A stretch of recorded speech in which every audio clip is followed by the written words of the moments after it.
up to another good morning. Time to go. Got that smile upon my face. Happy Saturday. It's been a short while since we've done a sat at the kitchen table vlog, isn't it? Well, we sat at the kitchen table. Well, we have, but we haven't vlogged it. So yes, I hope you enjoyed our first Walt Disney World travel series, vlogs, blah, blah, blah. We had such a good time, didn't we? It was a great time. Really yeah, good. and I hope that came across for everybody. But what we thought we would do today as our sort of final piece of this series is a little bit of a sort of hints, tips of things that we thought would be helpful for other people. If we were going and we hadn't been before, this is the kind of information we would want to know. We've broken it down into 4 different sections. So we've kind of got the dreaded C word. And when we get on to that section... That's not Chris, by the way. No, it's not Chris. Is we'll put... If this video is watched in like 2 years' time and none of this stuff is relevant, we'll put a little thing as to when you can skip over that. Then we've got the Disney app, staying on property, and then sort of parks and rides and things like that. So, yeah, let's jump straight into it, shall we? So, COVID, Chris. I haven't got it. We still haven't had it. So we're not going to go into kind of what we had to do because it's not relevant now. But what we thought we would do is just talk through a few bits that would be very generic. So the first one we thought we'd talk, we flew with Virgin Atlantic, that you will have seen. And the company that we used for our tests before we flew and then when we came back was Prenetics, is that how you pronounce it? Yeah. So we booked ours because at the time it was, you had up to 3 days before to go. And we've seen a range of people. Some people did it the day before they were flying. I mean, we'd have had kittens. Some people on the morning of, which no. anxiety would have been through the roof. Obviously, as it changes, it might be that way. You have to do it the day off within 24 hours, but we had 72 hours. So. Yeah, so we did ours on the Saturday, and then we flew on the Tuesday. But Prenetics were really good, very helpful. Sent all the kits in time. We did it online, didn't we? There was a little hiccup, but that was easily sorted out, and we had the results by the Sunday, so we knew we could go. And again, then for when we were flying back. Yeah, I think the other thing when we had our did the test as well, we booked them individually. That's what the website sort of said. Yeah. But then we did it on one piece, and we did it all together. So if you've got a large family with kids, especially, and things like that, you just book one, and they'll just do all 2, 3, 4, 5 for you at the same time. So that's it was a good piece as well. Yeah, so definitely would recommend Prenetics.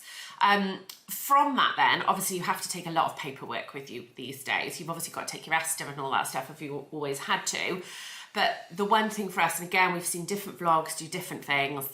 We personally print everything, don't we? Yeah. Well, you do. Yeah. Just for that peace of mind. What happens if your phone goes down, you've got no internet? I don't know what it is, but we just print everything off, have it in a folder, all ready to go, don't we? And it was just much easier then. Yeah, it was. And at Heathrow and at Orlando. Yeah, and at Virgin was really quick. And Orlando again wasn't too bad. Actually, America seemed a bit more techy. He was on his iPad and handing the paperwork. He checked through everything, passports, and then away to go to check in. But we had everything printed out, didn't we? All our fit to flies, our ESTAs, the what's the thing you've got to do? Attestation. Attestation. Is it attestation? I can't pronounce it. That basically declares to the airline that you have had your jabs and all the rest of it and stuff. So highly recommend. Print everything out. It's far less stressful. And just put it in a nice, easy file that you can in the airport before you check in. You can have it with you because then you're not fumbling around and stuff like that. You haven't got people like Chris and I tutting behind you. Yeah, it's an anxious place anyway, isn't it? Of going through all that, especially if you've got kids and stuff. That just make it as easy for yourself and just do that work beforehand. So yeah. Definitely would recommend that. Moving on to masks then. Obviously we had to wear masks on the 9-hour flight and I was quite apprehensive about that. Yeah. Just kind of having to have a mask on for that amount of time, and actually was not an issue at all. One of my friends had recommended to take a selection of masks. So we took sort of paper ones, sort of cotton ones, and I also bought some silk ones as well. And we just mixed and matched. Virgin did give you 2 as well on the aeroplane. But yeah, we just sort of mixed and matched, didn't we? And even on the way back, when you were sleeping and I had an eye mask on and a hood up, I thought I'd feel quite claustrophobic, but I didn't. So I definitely recommend taking a sort of variety of masks so you can test out what works for you and what you're comfortable in. And for when, added then, you got the masks for when you're over there as well, because if it is still indoors and stuff like that, with humidity and stuff like that, there's different things. So just have a different selection that you can take, and you'll find the one that works at that point. Yeah. We'll just go and buy all the Disney ones that are now on sale and stuff like that. You can't get them for love of money now. A little hint hack, isn't it? Yeah, that you did when you were on the plane. I saw it on the plane. I saw another guy, and he tied his mask onto his headphones, so it wasn't pulling on your ears. Yeah. So a guy next to me do that, and then we did it, and we did it on the way back as well, and just really, really good. Just takes the pressure off the back of the ears for that length of time. Just hook it over your headphones that you're wearing anyway. And job done. So that was really good. Yeah, definitely. And then for us, obviously, we only went to Walt Disney World. We did one morning out at the outlet. So in terms of mask wearing, outside you didn't have to.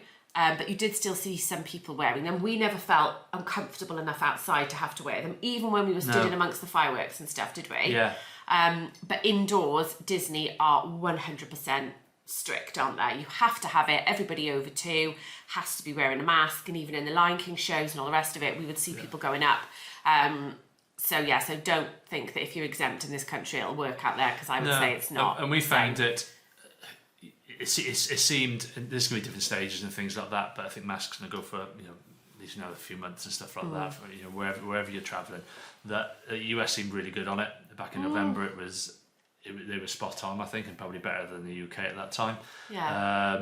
And a lot of people wearing them outside as well. And very, very few, only a couple of instances over that week that we saw a cast member have to say to a guest. But there's no pushback from the guest to the cast member like you would see in the UK. Yeah, just and I think even when we went to the outlets, it was not...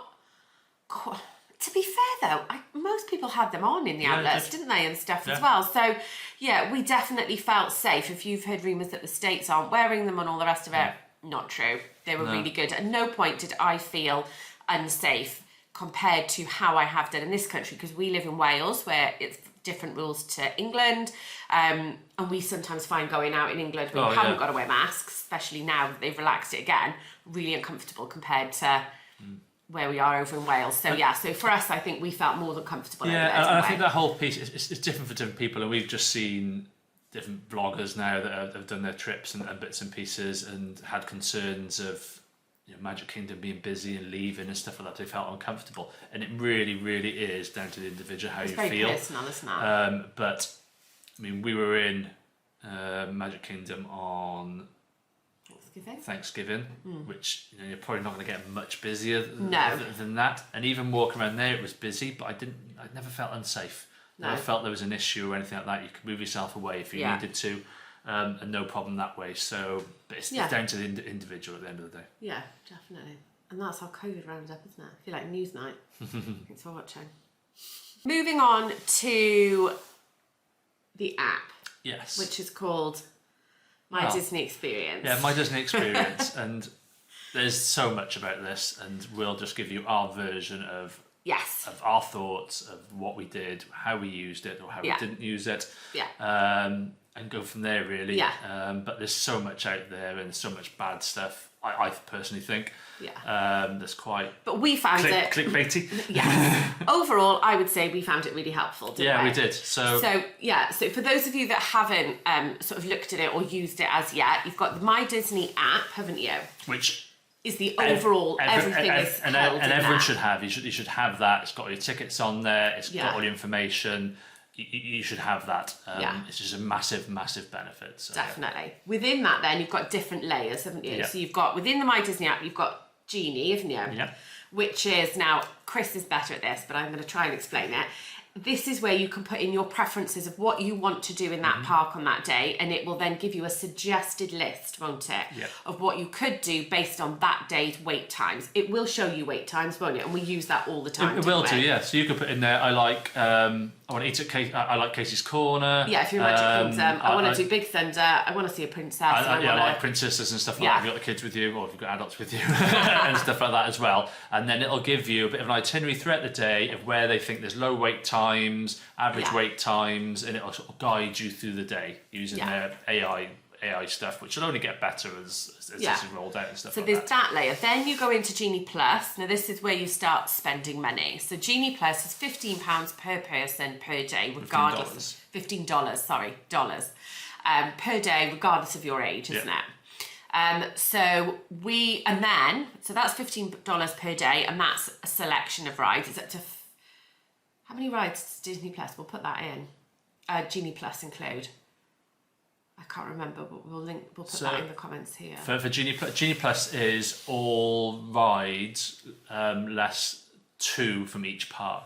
Which is then the other layer, which is your Lightning lane. So they are individual purchases, which are between $7 and $15 each per person, and there's 2 per park. You can hop out there now, but you can still only do 2 Lightning lanes per day. So you could start off in Hollywood Studios, do 1 Lightning lane there, but you could only use 1 then to whichever part you're going into in the afternoon. And they're the big rides. So we'll link it all below, but basically Lightning lane in, say, Hollywood is Mickey and Minnie's Runaway and Ride the Resistance. Animal Kingdom is Pandora and Everest, as in Flight of Passage. Sorry. Magic Kingdom is Space Mountain and Seven Dwarfs. Yeah.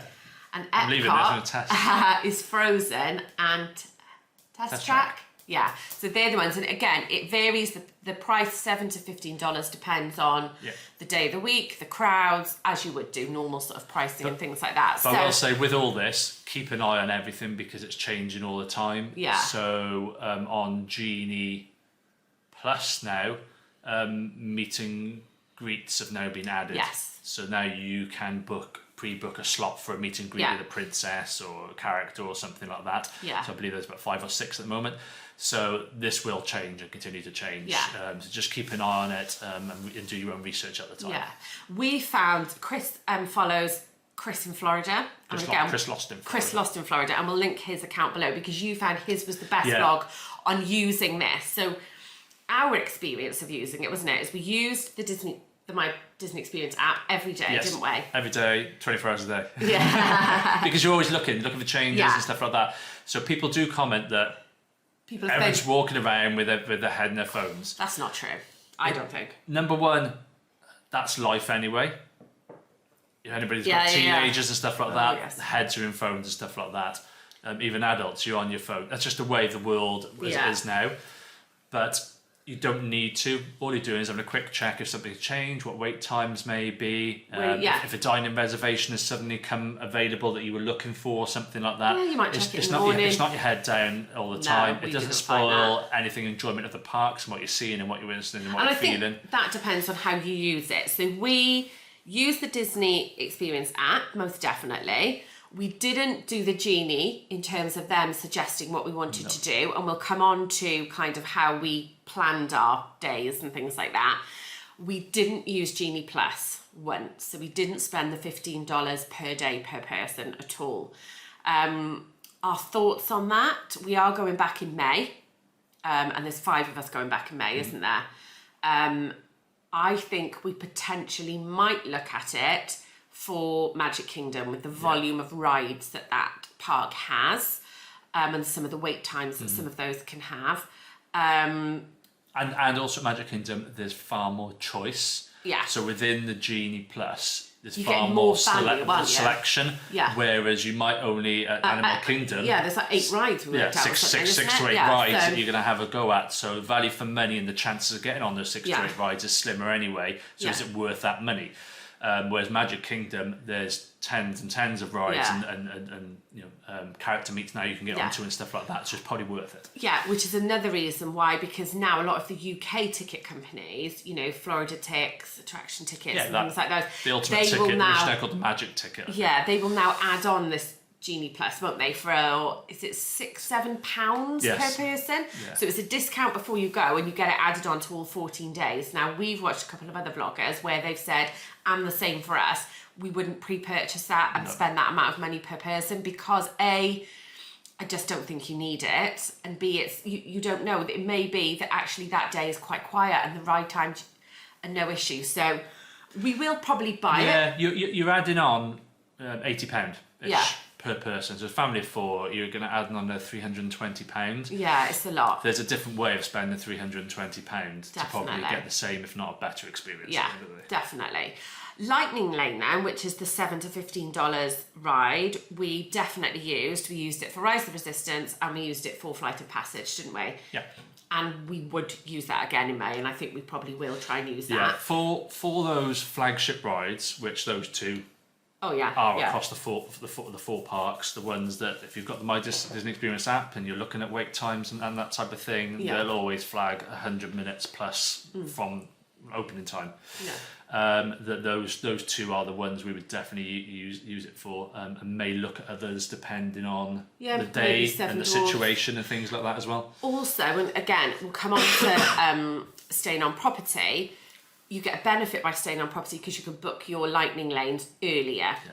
So that was a big win. But we did Lightning Lanes, and we did them in 2 different ways. So the first time we used it was actually our first morning. We were there, we went to Hollywood Studios, and at 7 o'clock we booked a Lightning Lane for Rise of the Resistance, which we did, which was great. We then got on Rise of Resistance again, didn't we, a couple of days later, I've gone Australian, a couple of days later, by using that extra half an hour that you get from staying on the parks. Yeah.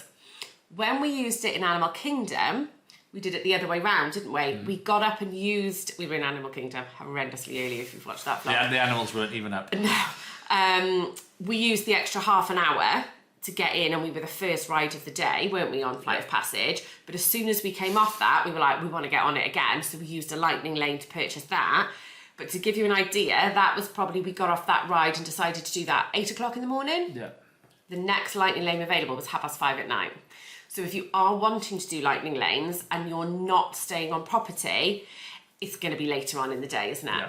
I think whatever you're doing, and you will still have a wait with a Lightning Lane. That does not mean, it's exactly like Fast Passage used to work. Yeah. You will still have a wait. It's just far, far shorter. Yeah. And you can go onto stuff and look at how many they filter in at different times of the day and stuff like that. There's so much out there. It's very technical, isn't it? But I think for me, it's the same as most other people say about Disney, and if it's your first time, go in early. Whatever you do, the biggest benefit of anything, because we've got a list here, and Chris has gone early on this comment. Oh, sorry. But it is a part of this as well, is going in early, but also if you're booking Lightning Lane, you have to be on it at, whether it's 7 o'clock if you're in a park, if you're in a hotel resort, or if it's 8 o'clock that they open. Whenever they open, you need to be on it that minute. Within 2 or 3 minutes, it's gone. Yeah. So it is a thing, but it's a part of what it is. So you just need to get on and do it. But do whatever you can early. Yeah. And that'll give you the biggest benefit. Yes, that's right. Also then, within My Disney Experience, are your advanced dining reservations and mobile order. We used advanced dining reservations, didn't we? We'd done for the whole week. We'd done it quite a lot, and you will have seen from our, was it second day? We cancelled some of them. But definitely look at advanced dining reservations, and I know at the minute there's a big thing with people going on in the mornings, and restaurants that you would want have become available, so we'll definitely be using that for May. Yeah. And then mobile order, we used all the time, didn't we? Yeah. It's so easy to do. I don't know why you wouldn't use mobile order. And most of the outlets now, all the quick serve, are set up. They'll have 80% mobile order lines and 20% if you want to stand there and wait and pay for it. But we did things, we're halfway around a ride or something like that. It was that Rise of Resistance, wasn't it? Yeah. We were in a waiting piece of Rise of Resistance without giving anything away. And we did a mobile order for Fronto wraps. So and when we came off, we were there and boom, it was all done. It was really easy to use, wasn't it? Yeah. Get your card set up in the app. Do that beforehand. Yeah, so you're all ready to go when you're there. And we used it all the time, didn't we? And was at the resort and in the parks. Yeah. And was really easy to use. So definitely we were really impressed with the app. I know it gets a bit of a slating from other Disney vloggers and things like that. But we actually quite liked it, didn't we? I think to get the most out of it, the tickets aren't cheap. Yeah. They're going towards, if not plus £500, I think, in 2023 and stuff like that for your 14 days. The app just gives you so much more out of it, so just get your head around it, have a play with it, download it even if you aren't registered or got tickets yet, and have a look at wait times and stuff like that. That's what we used to do, have a look at what's happening and stuff like that. That app is so useful. We're even looking now for May what availability there is in 30 days time for restaurants and stuff like that, to see what gets booked out, what we might not be able to get and stuff like that. So we keep a track on stuff. And there's 5 minutes here and there just looking at it, but it's interesting and keeps you happy. Staying on property, we were very fortunate. We stayed at Disney's Art of Animation Resort. We had a king standard Little Mermaid room. Absolutely loved it. Cannot recommend Art of Animation enough, and have a look. Have a look at last week's vlog, which is our resort tour of Art of Animation. So again, I'd never been to Florida. You've been before but haven't stayed on property. We saw a lot of criticism of people saying it's not worth staying on property. That is not our experience, and we can't talk about what happened in the past. We can only talk about now and what we feel is value for money.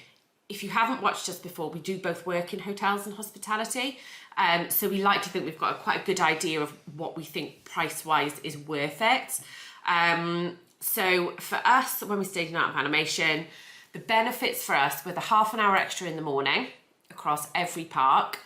The transport systems were immense. And then just being in the Disney bubble. And when I think about when we go in May and we're staying off property, I get quite anxious thinking about it, that we're not going to be in that Disney bubble. I'm driving, so. Yeah. So in terms of the half an hour extra, every day bar one, wasn't it? Because we were doing the Christmas party on the Sunday. We got up and we rope dropped every park, and it made a massive difference, didn't it? Huge difference to... That half an hour, you can get so much done. Hitting, a minimum is one big ride. Yeah. Half decent, you're doing one big ride plus another.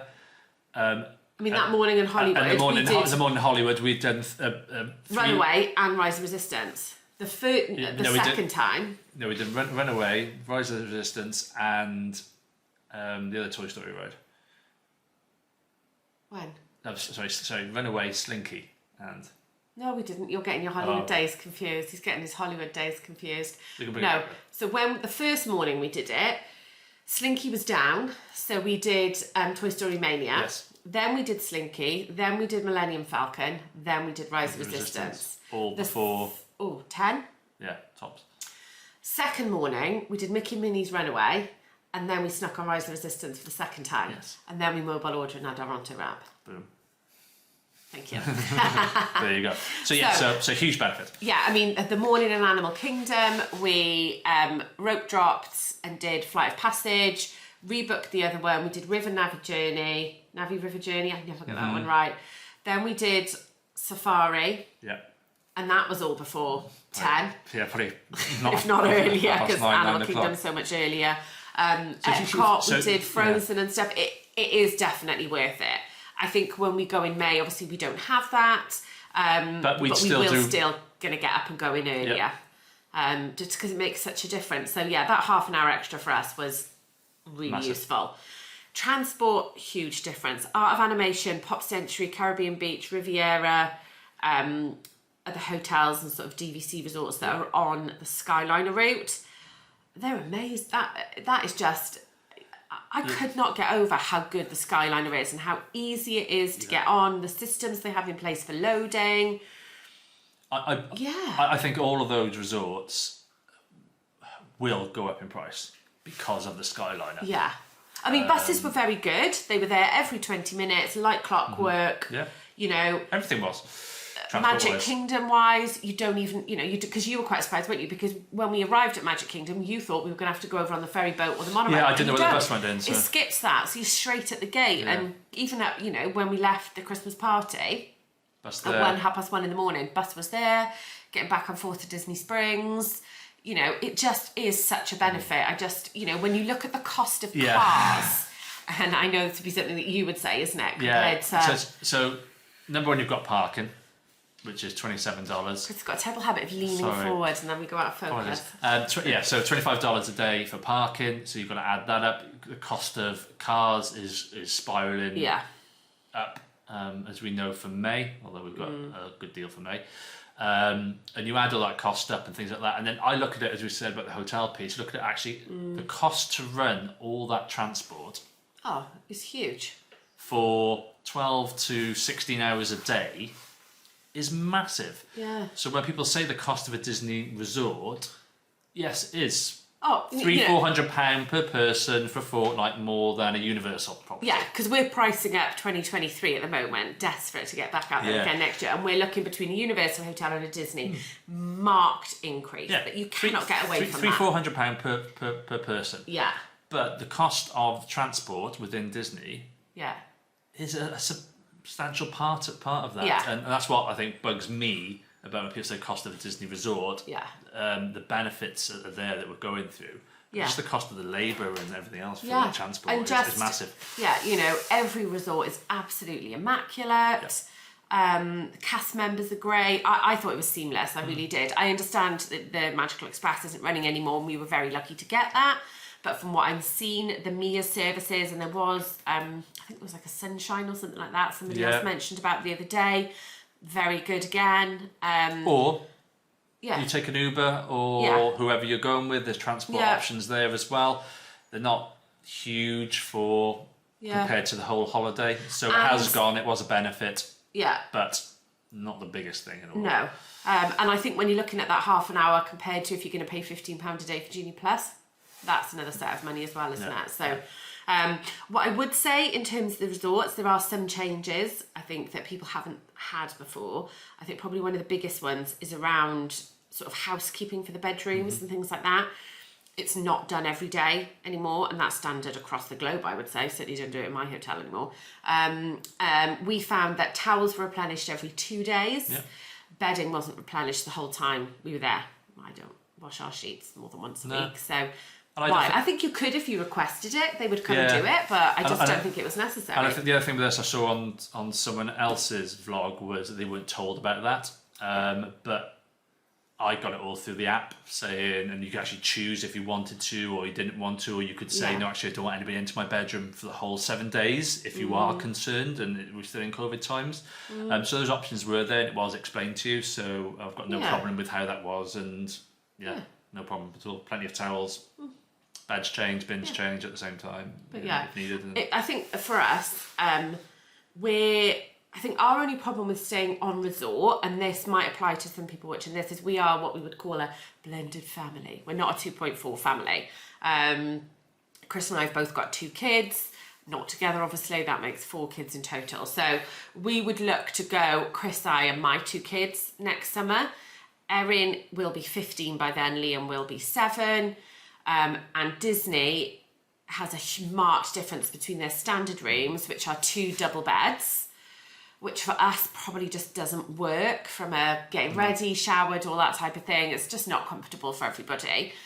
To upgrade to a suite, so a sort of 1-bedroom suite, is an additional £3,000. Yeah, between £1,500 and £3,000 for 2 weeks. So it's a huge step up, a huge, Whereas percentage. equivalent again in Universal is £426 at the moment, as we are checking. So it's a massive step. So we're never quite sure if we went back with the kids whether or not that would work. And that, we would say, is probably a criticism for Disney, is that they don't have the 1-bedroom family rooms. Family rooms, if you're getting kids that are older, do they want to share? I couldn't think of anything worse than sharing a bed. And I think that's the whole. You are using the room to use the room. You're spending much of your time out and about and stuff like that. Yeah. But when it comes to that for us, and it's all personal, that's sort of, you still want to be comfortable within that space as well for your luggage and your clothes and everything else. So if anybody has got a blended family and you've done Disney, let us know what you've done. Yeah, comment down below. We'd be interested to find out, wouldn't we? But the rooms itself for 2 adults. I don't know why you would, unless you've got an infinite budget, why you would spend money on bedrooms. If you're not DVC and you're just spending, I don't know, thousands of pounds or dollars on things like the Grand Floridian and, all these places, when Art of Animation was amazing. Yeah. It really was. Art of Animation, Pop Century, Caribbean Beach, any of those on the Skyliner, we would say, stay there. What else do you need? Yeah, preference, wouldn't it? Definitely. So that's on. Last one for us is parks and rides, isn't it? So as Chris has already alluded to, sorry, we would definitely recommend researching. You have to book your park days. So you have to decide before you go, once you've bought your tickets, what parks you're going to go into. There's no issues with availability anymore, is there? No, but on that as well, the There's no issues with availability. Probably around Christmas time, those peaks, there may still be. Especially Magic Kingdom. But now the availability, the amount of people allowing into each park has now increased. Yeah, and nobody knows whether that's 100%, 80%, whatever it is, how many people per day. It's just an unknown number. And there's lots of guesses out there. That there's no problem. We've changed May. Oh, I don't know how many times. How many times schedulers we're playing about with it, and just remove that park pass and then add that park pass back on. Yeah. So there's no issues whatsoever. No, there's plenty of bloggers out there that have got sort of park day calendars in terms of when to go to the parks, when to stay away, when basically based on crowd levels and things like that. So we would definitely recommend having a look at those, isn't it? And we'll link below the ones that we use that we find helpful. Yeah, they'll guide you over history and stuff like that. Of when's high, when's low. And which park to go to, which park not to and stuff. So we would definitely recommend do your research before you go. It does make a big difference. I know some people say, oh, well, that's not the point of a holiday, but to get the most out of when you are spending the best part of £500 per person on a ticket, do your research, get your park day booked in the right pattern for you. Make sure you've got rest days in there, isn't it? Some pool time, planning your fireworks. We love the fireworks, so we've got on our plan when we're going to do the different fireworks and stuff. Put your outlet days in and stuff, isn't it? And we will do a separate vlog when we get a bit closer to May in terms of what our plan is and how we do it and how we work it out. But we will link below the blogs that we sort of look at and the plans and things like that. Moving on to that then, as we said, in terms of that extra half an hour that we had, and when we went to look at Animal Kingdom the night before, wasn't it? We had a quick look to see what's the best way to do Animal Kingdom and make the most of that morning. And somebody said rope drop at 7:30, straight to Flight of Passage, onto Navi River Journey, Safari, and then Everest was their kind of suggestion and stuff. And it worked really well for us, didn't it? So we would definitely recommend have a look before you go. We got caught out, if you've watched our Magic Kingdom day, on the first morning, because we decided when we were waiting in the rope drop, we're not going to do Seven Dwarfs, didn't we? We changed. We said, right, we're going to do Peter Pan. Peter Pan was down, wouldn't it? So then we were like, right, we'll go round to Big Thunder, not realising that Adventureland and Frontierland isn't open for the extra early half an hour and stuff. So we got caught out there, didn't we? So we would definitely recommend, and the same with Animal Kingdom, it's only Pandora that's open for the first half an hour, which is why we did Flight of Passage and the boat thing, and then we went and did Safari. So just keep an eye on stuff. They keep changing stuff. Ratatouille's changed now because that was a virtual, and now it's not. So just see how it is really. Moving on to cavalcades then, from parades. We do love a parade, don't we? But we also love a cavalcade. Love them both. We really enjoyed them, didn't we? Just randomly popping up, apart from the Christmas party, Disney's Very Merriest Not Party, whatever it was, which had a parade. The cavalcades just pop up randomly as and when in all the parks. And we really enjoyed them, didn't we? Really, really good. I think it stops the crowd. So for anybody that is nervous about the crowds, if it's still COVID times, it stops the crowds. You see more stuff more often, I think, as well. I really like the boat ones in Animal Kingdom that go underneath. Yeah, if you're walking over a bridge, and they come through. They're really nice. Cool, aren't they? Just really enjoyed the cavalcades and how they randomly pop up, and you could be sat wherever, and all of a sudden you kind of hear them and stuff. It's nice. It's just away from I suppose during the day. That hoarding in places up and down Main Street and on especially Hollywood in Boulevard. People can queue from get their position, camp down for 2 hours to get their piece, which you still do in the evenings and fireworks and other shows and stuff like that. But it takes away from that, so it's just wandering around. It's quite nice to be wandering around. Obviously, you hear some music. And, wait a minute. And you can just chill for 5 minutes while that's going past you, and you need that time as well. Yes, it is rushing around, but you need that time to sit on a bench, find a quiet spot, have a bite, a snack to eat or something, and enjoy that, and just watch things as well. Sometimes you can be head down, can't you? And you're going from one to the next. So give yourself that time as well. I think for me, definitely in the past, because we did fit so much into our week, I think what I will enjoy when we go in May is probably just taking that step back this time and looking at everything, because we did fit a lot into. We realised the only ride that we didn't do that we would have wanted to have done was Jungle Cruise, really, wasn't it? We did try Ratatouille, we couldn't get on it, but we had virtual twice, didn't we? But that didn't work out. And then, as Chris has sort of already alluded to, then is fireworks. and getting your positions for that and things like that. So we did Harmonious and we did Enchantment and we did the Christmas ones. Obviously the Christmas ones are very specific. Definitely for Magic Kingdom, we had done a bit of research before that they now have projections on Main Street on the buildings. So we stood probably further back down Main Street, not even halfway up. We were by Starbucks pretty much. Yeah, sort of just opposite that, and that for us was a really good position to see them, wasn't it? Yeah. Got ourselves in by sort of a lamppost to begin with, just on the side. So always pick something to hoik yourself into, because you'll always keep that space then, because if it's people you'll get moved. Yeah, if you're further down into the herb and stuff like that, get behind a fence, a low fence. A bin is always a good one. And a bin, which we use in Epcot. We did, didn't we, for Harmonious? Now, we didn't do Harmonious front on, as you will have seen. We did it sort of from the side, and having watched an Adam Hatton vlog where he's done both, he equally said you don't need to be front on, so just as a hint with that one. And again, we got a Joffrey's coffee, didn't we? We were kind of, where were we, down in Germany? Yeah. Canada? Somewhere like that, wasn't it? In Germany. Because we were obviously going to hop straight on the Skyline. No, we were in Canada. We were in Canada, wasn't it? Canada, sorry. Between Britain and Canada. Yeah, so, So we didn't go that far down because we wanted to get on the Skyliner, didn't we?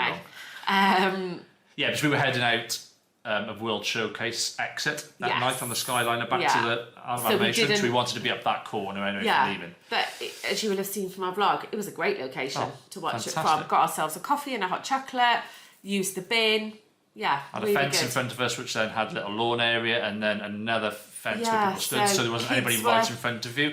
So again, if you've got kids and stuff like that, with ones for not putting on shoulders and stuff like that, because it just ruins everybody's view. Because it ruins it. So if you've got kids stood in front of a fence or something like that, which has got a gap or next to a bin or something that can just stop someone else standing right in front of you. Yeah, definitely. Hard if you're down the middle of Main Street and stuff like that. The hub's a better area for that. Off to the side of Main Street's better.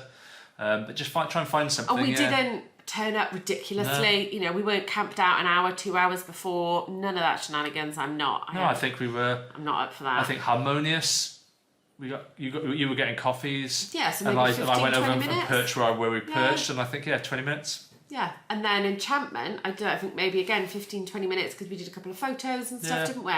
But fireworks would highly recommend. Oh yeah, getting in for those. Absolutely, and just get there and. Yeah. I think further, having done Christmas in the hub, and I'd previously done the previous ones in the hub as well, that actually standing back in Main Street, further back, actually you still see the projections really well, but I think the fireworks you get a better view of it. Yeah, so we'll see you all down the bottom of Main Street. And stuff, and I think that's kind of our hints and tips really. So it is. You know, the overall of it is you have to plan. You have to look in advance, don't you? You have to print your paperwork. You've got to plan. You've got to plan. And planning is part of the fun of it as well. Yeah, it's not a lie on the beach type holidays. Anybody who's been to Disney World knows. But just putting in that little bit of planning, prepping, and it's exciting because when we do then do the sort of the planning video that we'll show you we've done for May in terms of, and you will have seen it in my what I packed, and I'll do another packing video. I learned quite a lot on that one as well. Don't take the 20 kilograms hand steamer. There's a life lesson for you, my friends. Is you can then match your park days to what you're going to wear, what ears you're going to take, all that type of stuff. Yeah. It just gets exciting and fun, doesn't it, for us? Yeah. I think mine and our probably one of the last things about the whole thing is, yes, you plan, you've got to do your park passes and rides you want to get onto and stuff like that. Things change. Yeah. Rides go down. Things aren't open that you thought were open and stuff like that. Yeah. You've got to make a relatively quick decision. Yes. Because what can happen is if something's gone down and a queue is looking pretty decent at 20, 30 minutes, if you wait 3 or 4 minutes, everybody else making that same decision has gone from that ride just gone down. So make a quick decision, okay, and then get to where you need to get to. If you start and go, especially if there's a big group of you, and you've got to sit there and you're going to have a conflict. Don't negotiate. it's not going to help you because things will fill up if something goes wrong, especially one of the big rides. Yeah. You think of how many hundreds, thousands of people that are in that queue. Yeah. That then gets dispersed everywhere else. So if something does go down, it's not an issue. You'll get back on it more time in the day, more time in Yeah. the weeks you're going and stuff like that. Get on something else because that'll give you the Yeah. enjoyment. But don't hang around and Don't hang around. And on that note, don't get a Teams meeting on it or something like no that. shoes, comfy shoes all the way. Yeah. Because you need to move quick. Yeah, Get your some fast points you do. apps on. Yeah, it's not that time hard. Sometimes you do need to go, right, we're going there and we're going to get there. Yeah. And we did, didn't we? Like that day we were in Hollywood and we went from Mickey and Minnie's and we didn't think we'd get on Rise of Resistance again and we were like, it's only a half an hour queue. Yeah. Get your fast apps on. Yeah, exactly. Whipped over, didn't we? Because at that point then, rest of the other guests are getting and stuff like that. So yeah, just quick decisions and just go with it and everyone's going to have a great time. It's a great place. So. Exactly. It's the most magical place in the world, guys. It is. unless you're on Twitter with Disney, then it's not. Oh, they're all mean and horrible. That's a different vlog. Don't forget all that is. Just Twitter. Yeah, so thanks for watching as always. Please subscribe, give us a thumbs up, comment down below. Yeah, let us know. Let us know your hints and tips that we've missed or that that's really good work for you. I think that's what it's about sharing. Yeah, sharing is caring. Thanks very much. Yeah. Sharing is caring. And yeah, we look forward to our next vlog series, which will be out sort of end of May, I guess, won't it? Yeah, end of May, but we'll do bits and pieces leading into that as well because it is different. We're staying somewhere different, and I think we're staying somewhere that not many people stay. Yeah.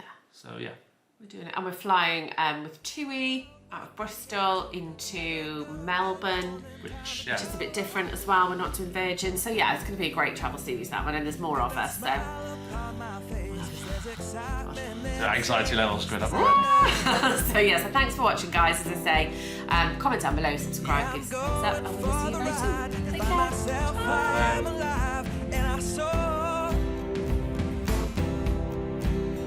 Still I run towards the wind and let the challenge draw me in, 'cause I want more.